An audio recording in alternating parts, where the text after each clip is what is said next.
Hi guys! Chinecheck ko lang ang profile ni Janine Gutierrez. Dadaan kasi siya mamaya. Kaya gusto kong malaman kung ano yung mga paborito niyang pagkain. And according to her posts, mechado ang isa sa mga paborito niyang ulam. Kayang-kaya ko yan.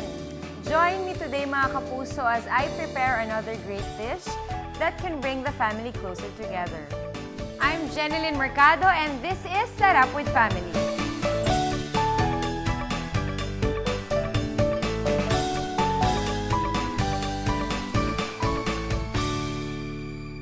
Para sa mga Pinoy na mahilig sa masarsang pagkain, mechado ang #1 favorite dyan.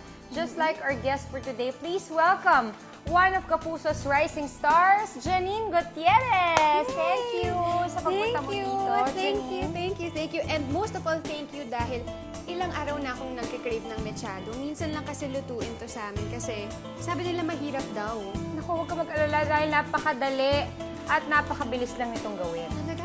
Ang lulutuin natin ngayon ay ang CDO Ulam Burger Mechado. Bago yan Ngayon ko lang narinig yan. Pwede palang burger na ulam at mechado pa. Oo naman, pwedeng-pwede yan. Ito ang mga kakailangan nating ingredients. 5 pieces CDO Ulam Burger.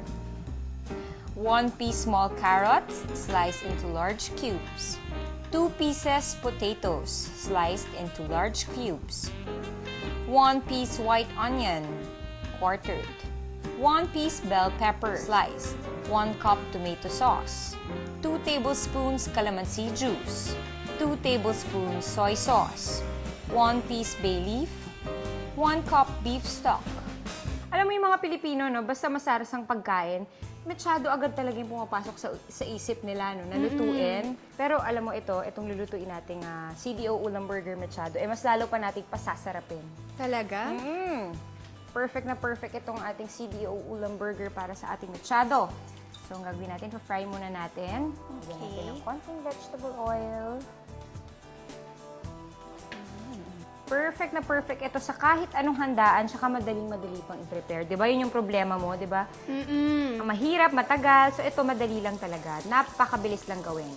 Yun. Mukhang malaman siya, no? Oo. Siksik na siksik yan. Oo nga. At, amoy mo, ang bango, di ba? Beef na beef yung aroma. Kakasalang pa lang, amoy na amoy na. Ang ating pangatlo. Ayan.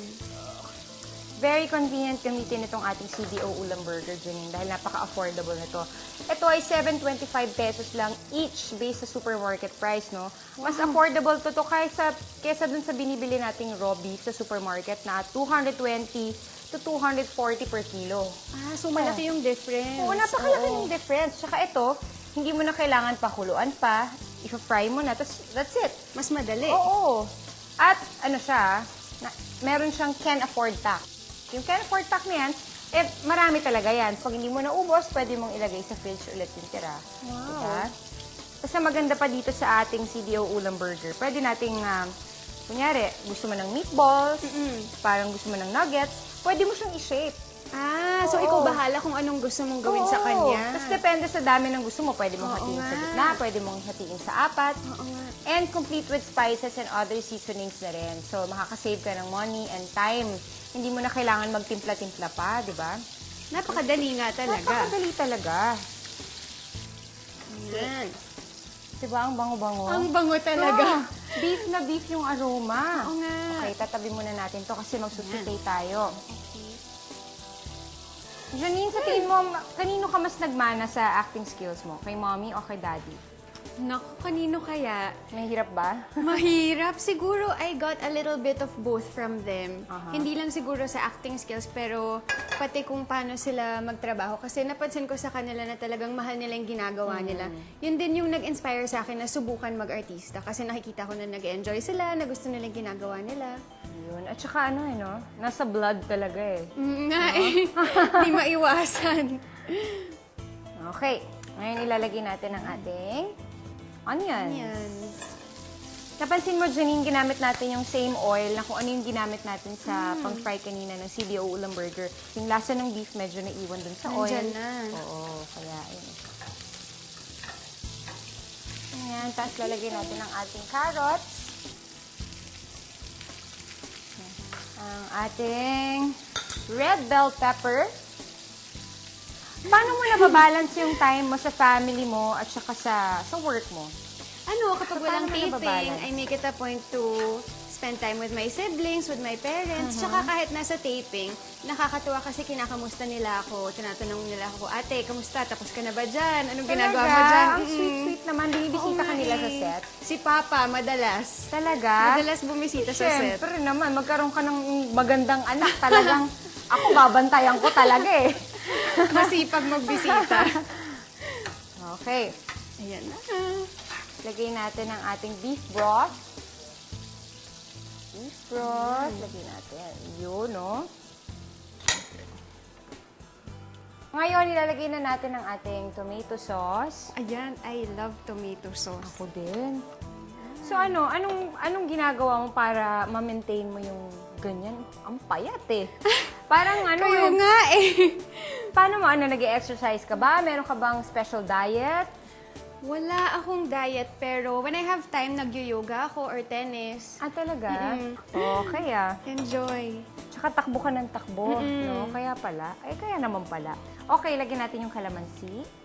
Ayan, Kaya naman pala ganyan kakasexy at ka-fit eh. Ano naman yung pinaka-bonding mo with your siblings, yung mga kapatid mo? So pag free time mo, wala kang taping, ano yung mga ginagawa nyo together? Usually, kumakain talaga.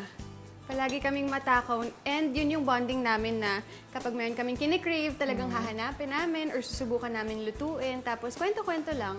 Ah, ganun lang. Pero Yes. usually sa bahay lang. Bahay or sa labas. Nagmumol Depende. kayo, ganyan. Okay, lagyan natin tong ating soy sauce. Ayan. At ang ating bay leaf. Nai-imagine ko na ang kalalabasan nito. Oh. Diba? Kulay pa lang eh, talagang. Nakakatakam. Okay, antayin lang natin na medyo ma-reduce yung sauce. Mamaya lalapot na siya, so mababawasan na siya ng konti. Pakuluan lang natin. Ayan, Janine, ngayon ilalagay natin ang ating potatoes. Ayan. Ayan, hindi kompleto masyado pag walang potato. Actually, favorite ko yan eh. Potatoes. Malapit na ba maluto yan, Ate Jen? Malapit na. Ito na, ilalagay na natin ang ating CDO ulam burger. Ayan. Okay. And konting halo lang. And we're done. Yay! Pipicturean ko pa kasi yan. Kailangan i-share ko sa friends ko. Oo, kailangan makita nila to. Sabihin mo luto mo. Oo. Magpapakitang gilas ako dyan. Okay. Oh, ready na to. Ayan. Pwedeng-pwede na to. Siyempre, mas masarap kumain kapag nakalagay siya sa magandang plate. Yes. At tama ang ating plating, di ba? Natin.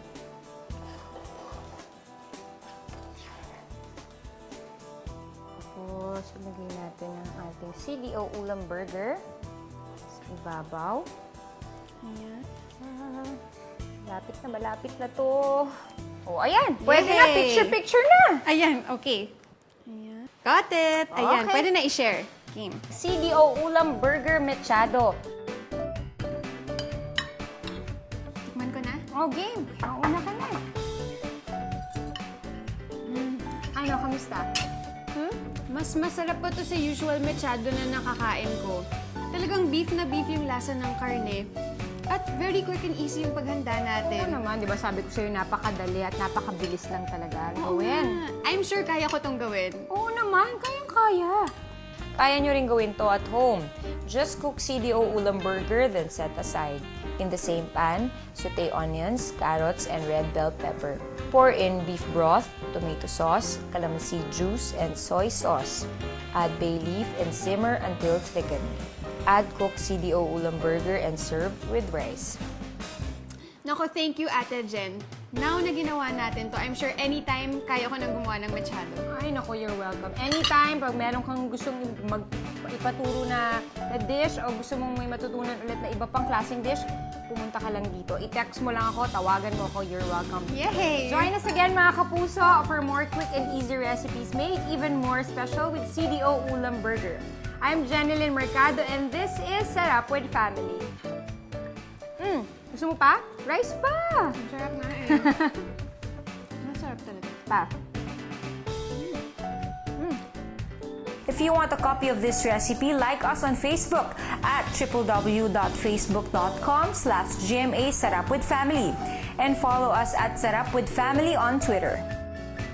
Sarap with Family is brought to you by CDO Ulam Burger, CDO Idol Cheese Dog, CDO Fantastic Young Pork Tocino. Sarap with Family would like to thank Gastro Chef, Tefal,